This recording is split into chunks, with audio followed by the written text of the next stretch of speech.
હવામાન નિષ્ણાત અંબાલાલ પટેલે મોટી આગાહી કરી છે. તેમણે કહ્યું છે કે 48 કલાક બાદ રાજ્યભરમાં વાતાવરણમાં મોટો ફેરફાર થઈ શકે છે. પશ્ચિમી વિક્ષેપના કારણે વાદળછાયું વાતાવરણ રહેશે. સૌરાષ્ટ્ર અને કચ્છમાં તેની અસર વધારે દેખાશે. તેમના મતે દક્ષિણ ગુજરાત, કચ્છ અને સરહદી વિસ્તારોમાં તો કમોસમી વરસાદ પણ થઈ શકે છે.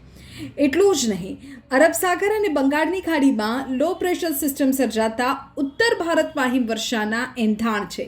એટલે કે રાજ્યમાં સૌરાષ્ટ્ર કચ્છમાં વરસાદની શક્યતા, વાદળછાયું વાતાવરણ રહી શકે. દક્ષિણ ગુજરાત અને સરહદી વિસ્તારોમાં માવઠું થઈ શકે અને ઉત્તર ભારતમાં હિમવર્ષાના એંધાણ છે. અને બીજી તરફ વૈશ્વિક સ્તરે પણ વાતાવરણમાં પરિવર્તન થઈ શકે છે. તેમણે કહ્યું છે કે સૂર્યમાં ડાઘા દેખાતા પેસિફિક અને પૂર્વ પશ્ચિમ મહાસાગરોમાં વાવાઝોડાનું સર્જન થઈ શકે છે, જેની અસર ભારતમાં પણ દેખાશે અને પાછોતરો વરસાદ થાય અથવા તો ગરમીમાં વધારો પણ તેની સાથે થઈ શકે છે.